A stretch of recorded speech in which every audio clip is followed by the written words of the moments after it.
Dallas లో జరుగుతున్న American Telugu convention కి సంబంధించిన ప్రత్యక్ష ప్రసారాన్ని చూశారు. ఈ కార్యక్రమానికి ముఖ్య అతిథులుగా గంటా శ్రీనివాస్ అలాగే సోమిరెడ్డి చంద్రమోహన్ రెడ్డి హాజరయ్యారు. అయితే కార్యక్రమానికి హాజరు కాక ముందు ఆయన టీవీ9తో మాట్లాడారు. టీటీడీ వివాదాలను రాజకీయం చేయడం తగదు అన్నారు సోమిరెడ్డి చంద్రమోహన్ రెడ్డి.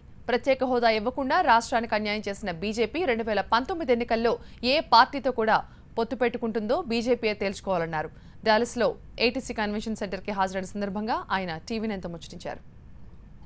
అమెరికన్ తెలుగు కన్వెన్షన్లో భాగంగా ఇక్కడ డాలస్ మెట్రోప్లెక్స్లో అరవింద్ కన్వెన్షన్ సెంటర్లో చాలా రంగరంగ వైభవంగా ఈ కార్యక్రమాలు జరుగుతున్నాయి. ఇక్కడ ప్రత్యేక అతిథిగా చంద్రమోహన్ రెడ్డి గారు అగ్రికల్చర్ మినిస్టర్ ఆంధ్రప్రదేశ్ నుంచి రావడం జరిగింది. వీరు ప్రత్యేక అతిథిగా ఇక్కడ పాల్గొనడం జరిగింది. అలానే అవార్డ్స్ సెరమనీలో చాలామందికి అవార్డ్స్ ఇవ్వడం జరిగింది. అవార్డ్స్ సందర్భంగా వీరు అవార్డ్స్ కూడా ఇవ్వడం జరిగింది. సో మీకు ఎలా అనిపిస్తుందండి ఇక్కడ ఇంతమంది తెలుగు వాళ్ళని ఒక తాటి కింద ఇక్కడ 8,000 మందిని చూసి మీకు ఎలా అనిపిస్తుంది? నాకు ఇట్స్ అద్భుతం. మేము ఊహించని విధంగా మా తెలుగు అన్నదమ్ముళ్ళు తెలంగాణ, ఆంధ్ర, రాయలసీమ, కోస్తాంధ్ర అసలు వీళ్ళందరూ ఇక్కడ ఆల్మోస్ట్ వీళ్ళ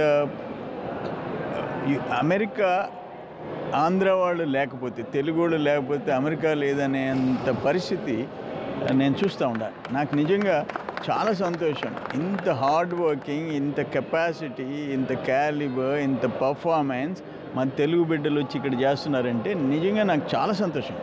మీకు యాక్చువల్లీ ఇక్కడ తెలుగు వాళ్ళు మహానాడు చేయడంలో మీకు ఎలా అనిపిస్తుంది? ఒక ప్రత్యేకత మహానాడు యుఎస్లో చాలా బాగా జరిగిందని ఫస్ట్ టైం నేను చూసింది, మీడియాలో చూసింది. చాలా సంతోషం. ఇక్కడ ఆంధ్ర, తెలంగాణ ఆటా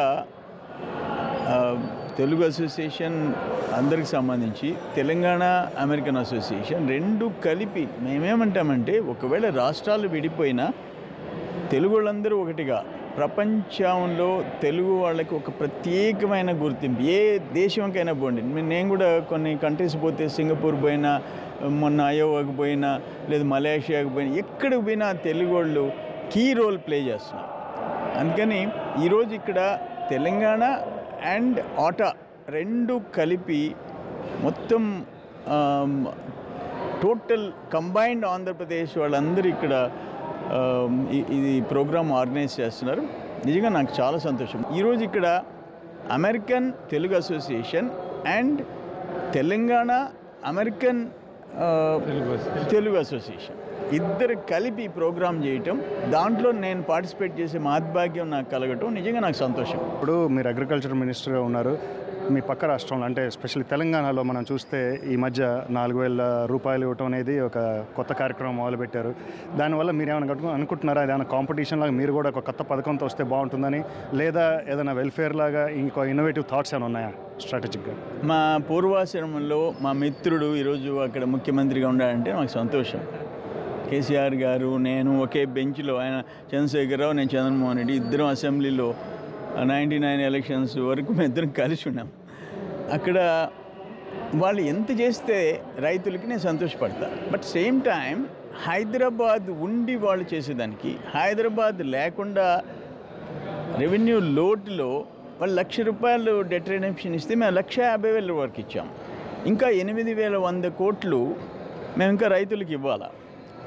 అంటే రైతుల విషయంలో తెలంగాణ ఒకటి చేస్తే మేము 2 చేస్తున్నాం, మేము 2 చేస్తే వాళ్ళు 3 చేస్తున్నారు. అల్టిమేట్గా ఫార్మర్స్ బెనిఫిట్ కావాలి. తెలుగు రాష్ట్రాల్లో రైతులకి మేము ఎంత చేస్తే అంత వాళ్ళు ఉపయోగించుకోవాలా, ఆర్థికంగా పెరగాలనేది మా ఉద్దేశం. మ్యాక్సిమం మేము చేస్తాం. అంటే ఇట్స్ నాట్ ద టైం మేము రాజకీయంగా ఎవరు అనేది కాదు, కానీ వాళ్ళకంటే మేము ఎక్కువ చేస్తున్నాం, మాకంటే వాళ్ళు ఎక్కువ చేస్తున్నారు. ఇద్దరం కలిసి పోటీ పడుతున్నాం. అల్టిమేట్గా రైతులు బెనిఫిట్ కావాలి. చివరిగా ఒక ప్రశ్న, మీకు అభ్యంతరం లేకపోతే, ఈ మధ్య కాలంలో మీరు టీవీలో మీరు టీటీడీ మీద కొన్ని కామెంట్స్ చేశారు. దాని మీద కొంతమంది వ్యతిరేకించడం జరుగుతుంది. దాని మీద మీరు ఏమైనా కామెంట్ చేయదలుచుకున్నారు? Just if you're okay. అంటే నాకు కులాలుకి తేడా తెలీదు.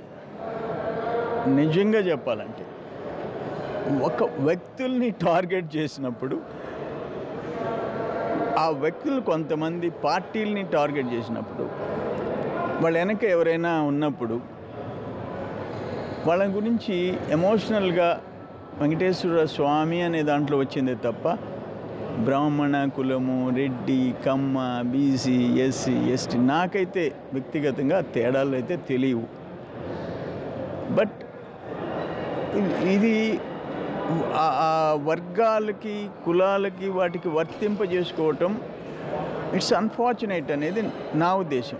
బట్ ఏదేమైనా నేను అన్కండిషనల్ అపాలజీస్ చెప్పా. బట్ సేమ్ టైం వెంకటేశ్వర స్వామి, ఏడుకొండల వెంకటేశ్వర స్వామి ప్రపంచంలో వాటికన్ సిటీ తర్వాత లేకపోతే ముందు సమ్టైమ్స్ కొన్ని సంవత్సరాల్లో వాటికన్ సిటీని దాటిపోయినారు భక్తులు తిరుమలకి రావడం. కొన్ని సంవత్సరాల్లో అక్కడ ఎక్కువ కావచ్చు. అంత పెద్ద దేవాలయాన్ని, అంత వెంకటేశ్వర స్వామిని, ఏడుకొండల వెంకటేశ్వర స్వామిని రాజకీయాల్లోకి తేవటం నాకైతే ఇష్టం లేదు. రాజకీయాలు పక్కన పెడతాం, అధికారాలు వస్తుంటాయి పోతుంటాయి, పదవులు వస్తుంటాయి పోతుంటాయి, అది కాదు. అల్టిమేట్గా రాజకీయ వెంకటేశ్వర స్వామిని కూడా వాడుకోవటం నాకు ఇష్టపడలే. నేను ఎమోషనల్గా వెంకటేశ్వర స్వామి భక్తుడిగా రియాక్ట్ అయినా. మేము నెల్లూరులో శనివారం ఎవ్వరము శాకాహారం, అందరం, ఎవరు నాన్ వెజిటేరియన్ కాదు. ఆల్మోస్ట్ కంబైన్ ఆంధ్రప్రదేశ్లో శనివారం వెజిటేరియన్ అంటే వెంకటేశ్వర స్వామి కోసం. అటువంటి భక్తులం అందరం. నేను ఒక్కనే కాదు, ప్రపంచంలో ఎక్కువ మంది భక్తులు వెంకటేశ్వర స్వామికి. వాళ్ళు తమిళులు కావచ్చు, కన్నడిగులు కావచ్చు, మొత్తం అటువంటి స్వామిని రాజకీయాల్లో రావడం అంతవరకే. కానీ అంతకుమించి నాకు రమణ దీక్షితుల మీద వ్యక్తిగత కక్ష, లేకపోతే బ్రాహ్మణులు నిద్రలేసి మమ్మల్ని ఆశీర్వదిస్తారు, వాళ్ళ కాళ్ళకి దండం పెడతాం, అంతేగాని అంతకు మించి నాకు ఇంకా ఏమి లేదు.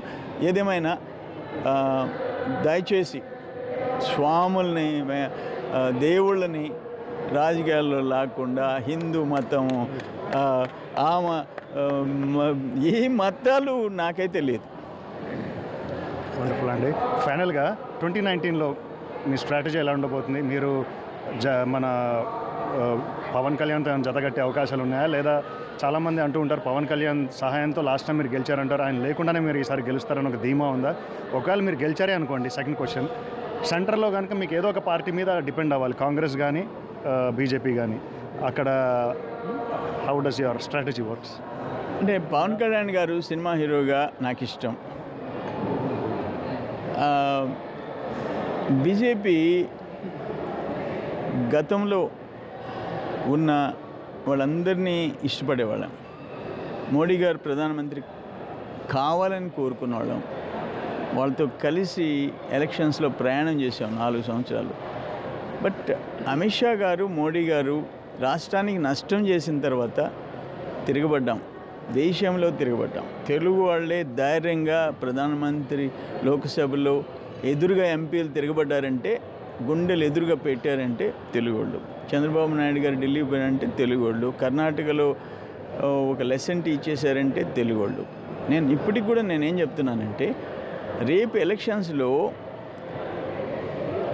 ఎవరో మీరు చెప్పినట్టు ఎవరో నేషనల్ పార్టీ మీద మేము ఆధారపడబడలే. రేపు అక్కడ నేషనల్ పార్టీ తెలుగుదేశం మీద ఆధారపడాలా. తెలుగుదేశం లైక్ మైండెడ్ చంద్రబాబు నాయుడు గారితో ఇష్టపడే ఇతర దేశంలో ఉండే ఇతర రీజనల్ పార్టీల మీద ఆధారపడాలి.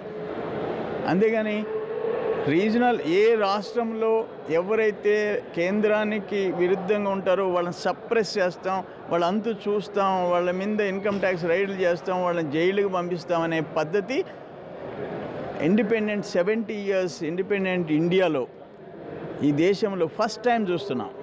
కర్ణాటకలో ఎలక్షన్స్ జరిగితే ఎవడు అవతల పార్టీకి ఫండింగ్ చేస్తాడు వాడి ఇంట్లో ఇన్కమ్ ట్యాక్స్ వాళ్ళని కూర్చోబెట్టారు. ఎప్పుడైనా చూసామా? Never before.